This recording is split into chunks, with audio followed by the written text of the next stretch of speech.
Hello जय हिंद दोस्तों, स्वागत है आपका अपने यूट्यूब चैनल जीएस लेवल पर। कैसे आप सब? आशा करता हूँ सभी बहुत अच्छे होंगे, स्वस्थ होंगे और शानदार होंगे। दोस्तों, हम पढ़ रहे हैं मध्यकालीन भारत। मध्यकालीन भारत के अंतर्गत हमने अभी तक भारत पर अरबों का आक्रमण पढ़ा है और भारत पर तुर्कों का आक्रमण पढ़ा है और भारत पर मोहम्मद गोरी का आक्रमण पढ़ा है। दोस्तों, उसके बाद बात करने वाले हैं हम दिल्ली सल्तनत की कि दिल्ली सल्तनत की स्थापना किस प्रकार हुई, दिल्ली सल्तनत पर किन किन वंशों ने शासन किया और कितने सालों तक किस वंश ने कितना शासन किया। दोस्तों, अगर मैं बात करूं दिल्ली सल्तनत की, तो दिल्ली सल्तनत पर सबसे ज़्यादा शासन तुगलक वंश ने किया और सबसे कम शासन खिलजी वंश ने किया, जो हम आगे पढ़ेंगे। परंतु आज हमें बात करनी है दिल्ली सल्तनत के पहले वंश की कि सबसे पहले किसने शासन किया। तो दोस्तों, सबसे पहले दिल्ली सल्तनत पर गुलाम वंश का स्थापत्य चालू हुआ, यानी गुलाम वंश की स्थापना हुई, जो 1206 से 1290 ईस्वी तक माना जाता है। यानी गुलाम वंश की समय सीमा क्या है? 1206 से 1290 ईस्वी तक। दोस्तों, गुलाम वंश था, इसका नाम और भी है, यानी और नाम से पुकारा जाता है। अगर आपको परीक्षा में कुछ और नाम मिल जाए तो आप कन्फ्यूज मत होना, क्योंकि इसका एक नाम है ममलूक वंश, ममलूक वंश के नाम से पुकारा जाता है। एक नाम है दास वंश, दास वंश, इन नामों से भी यह वंश पुकारा जाता है। दोस्तों, स्लेव डायनेस्टी जो थी 1206 से 1290 ईस्वी तक। गुलाम वंश का संस्थापक कौन था? गुलाम वंश के संस्थापक की बात करी तो गुलाम वंश का संस्थापक था आपका कुतुबुद्दीन ऐबक। यानी कुतुबुद्दीन ऐबक जो गोरी का गुलाम था, उसने दिल्ली सल्तनत पर गुलाम वंश की स्थापना की थी। यह गोरी का गुलाम था, यह बात बहुत इंपॉर्टेंट है। यह गोरी का गुलाम था, यानी गोरी इसे भारत में छोड़ गया था और इसने स्वयं दिल्ली सल्तनत पर अपने खुद के वंश, अपने वंश का नाम ही रख दिया इसने गुलाम वंश, क्योंकि गोरी का गुलाम था तो इसने उसी के आधार पर अपने वंश का नाम ही गुलाम वंश रख दिया था। दोस्तों, कुतुबुद्दीन ऐबक को गोरी ने एक बाजार से खरीदा था। अमीर मिर्जा नाम के एक व्यक्ति थे, वह क्या करते थे?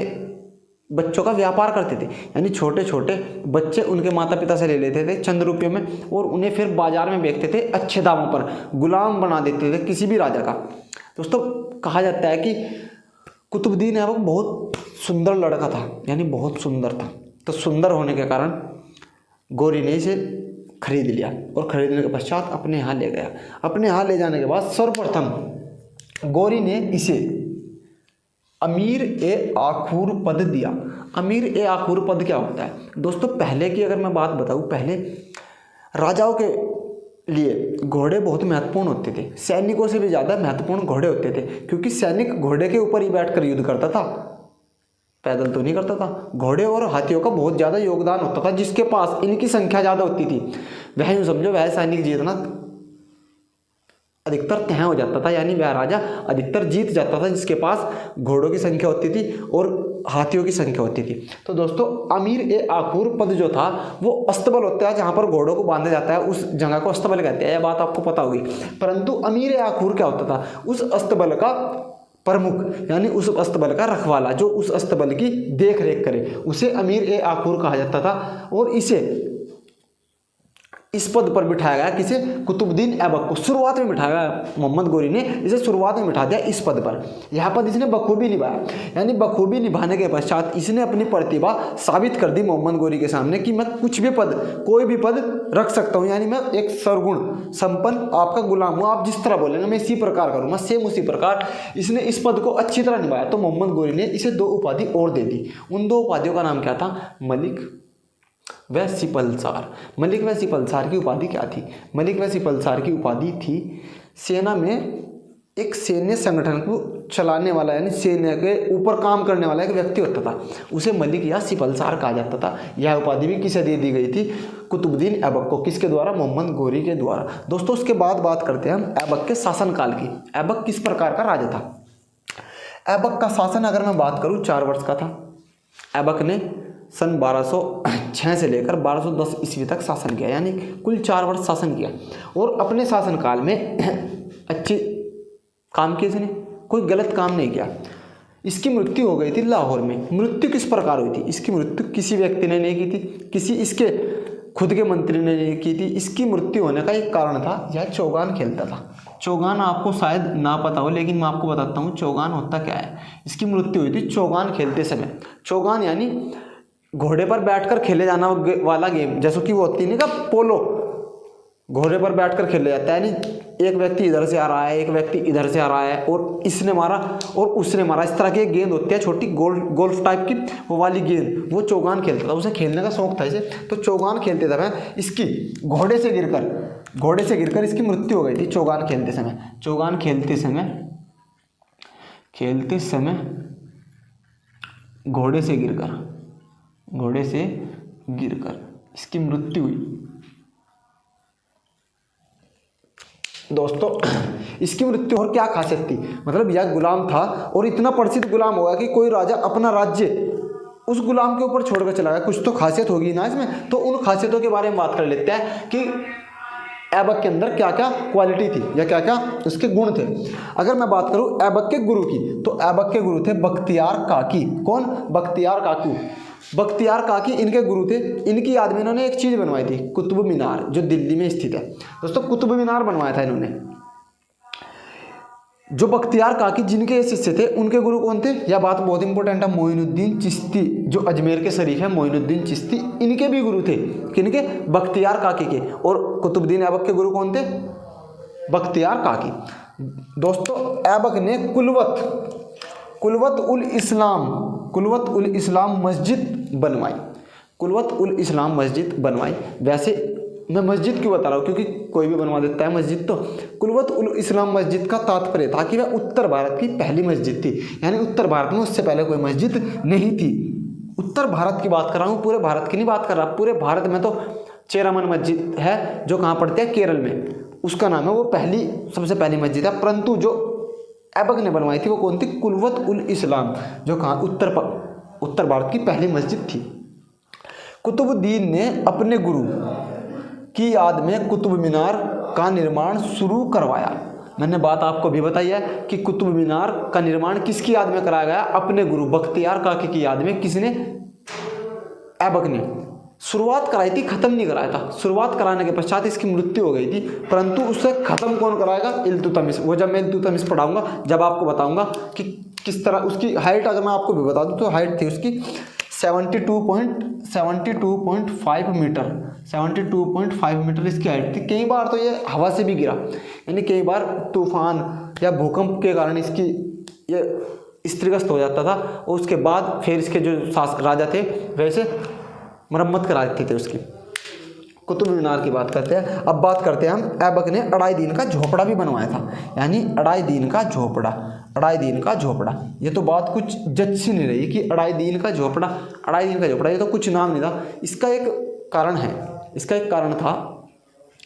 2.5 दिन का झोपड़ा बनाने में कुल 60 घंटे लगे थे। यानी कुल जब 60 घंटे लग रहे, यानी 2.5 दिन लग रहे, ऐसी इमारत इतनी जल्दी से तैयार किस प्रकार हो गई थी, कारण है। और इसके सोचने का विषय है कि इतनी जल्दी 60 दिन में तो यार एक मकान नहीं बनता, एक कमरा तलक नहीं बनता, तो फिर एक 2.5 दिन का झोपड़ा कैसे बन गया? बड़ा है बहुत। अगर डिजिटल बोर्ड होता मैं आपको दिखाता, परंतु यह बहुत बड़ा है। आप देखना गूगल पर सर्च करके, 2.5 दिन का झोपड़ा बहुत बड़ा है। और उसे कितने दिन में बनवाया गया था? कुल 60 दिन में। इसका एक कारण था। 2.5 दिन का झोपड़ा पहले क्या होया करता था? संस्कृत का एक विश्वविद्यालय होया करता था, जो किसने बनवाया था? कवि बंधु नाम के एक राजा थे, उन्होंने बनवाया था। संस्कृत का एक विश्वविद्यालय होया करता था। तो जो वहाँ के सैनिक और जो वहाँ के लोग थे, उसका रखरखाव करने वाले जो लोग थे, एक बार मोहम्मद गोरी के साथ कुतुबुद्दीन ऐबक जा रहे थे उधर से, तो इसने क्या किया? इसने उन सैनिकों को बंदी बना लिया, और उन सैनिकों को बंदी बनाकर उनसे शर्त रखी गई कि या तो तुम इसे तोड़ के 2.5 दिन का झोपड़ा बनाओ, या तो तुम इसे तोड़ के झोपड़ा बनाओ, यानी इसे एक मस्जिद के रूम में बना दो, तो आपको खाना और पानी मिलेगा। यानी उन व्यक्तियों को 2.5 दिन तक, 60 घंटे तक ना तो कोई खाना दिया गया, ना ही कोई पानी दिया गया, सिर्फ उनसे काम करवाया गया। और 2.5 दिन यानी 60 घंटे में उन्होंने कंप्लीट भी कर दिया उस वर्क को। 60 घंटे में उन्होंने बनाकर दे दिया, जिसका नाम रखा गया 2.5 दिन का झोपड़ा, क्योंकि वो 2.5 दिन में बना था। वो पहले एक संस्कृत का विश्वविद्यालय होया करता था, जिसे कौन चलाते थे? कवि बंधु नाम के एक व्यक्ति थे। कवि बंधु कहा जाता था उन्हें, कवि बंधु नाम के एक व्यक्ति थे, कवि बंधु। ये चलाते थे उसे, संस्कृत के विश्वविद्यालय। उसके बाद बात करते हैं, ऐबक ने कभी भी अपने नाम के सिक्के व खुतबा जारी नहीं करवाए। यह बात पहले क्या होता था, जो राजा हुआ करते थे वह अपने नाम से या फिर भगवान के नाम से किसी प्रकार सिक्के जारी करवाते थे। इसने ऐसा कुछ नहीं कराया। इसने ना तो अपने नाम के कोई सिक्के जारी करवाए, यानी सिक्कों पर अपना नाम नहीं लिखवाया। सीधी सी बात है कि सिक्के जारी तो थे, मुद्रा चलती थी उस समय भी, परंतु उस पर जो चल रहा था वही चल रहा था, अपने नाम का नहीं कुछ भी कराया इसने कि कुतुबुद्दीन ऐबक के नाम से एक सिक्का जारी हुआ बाजार में, ऐसा कुछ नहीं हुआ। इसने ऐसा कोई कार्य नहीं किया, खुतबा जारी किया, ना कोई खुतबा जारी किया। खुतबा क्या होता है? खुतबा वर्ड से आप अपरिचित हो गए। खुतबा होता है, पहले जो राजा हुआ करते थे वे एक काम करते थे, यानी अपनी प्रशंसा स्वयं अपने आप करते थे, यानी चाहे उन्होंने कोई गलत काम कर रखा हो पर प्रशंसा उन्हें खुद ही करनी थी अपनी।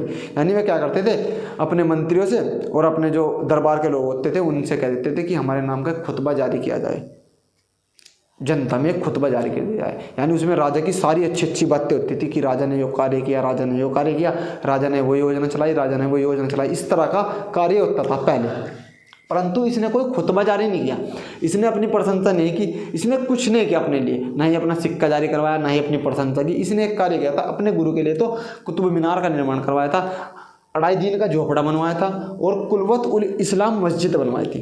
दोस्तों शासक अच्छा था, देखने में स्मार्ट था और गोरी का गुलाम था। अपने गुलाम होने के नाम पर इसने गुलाम वंश की स्थापना की दिल्ली सल्तनत पर, वरना ये ऐबक वंश भी रख सकता था, परंतु इसने अपनी जो कार्य के लिए, जिस कार्य के लिए आया था वही कार्य इसने अपने गुलाम यानी उस नाम से, गुलाम के नाम से अपना वंश चला दिया। दोस्तों ये कुतुबुद्दीन ऐबक व गुलाम वंश से संबंधित एक छोटा सा बिंदु है।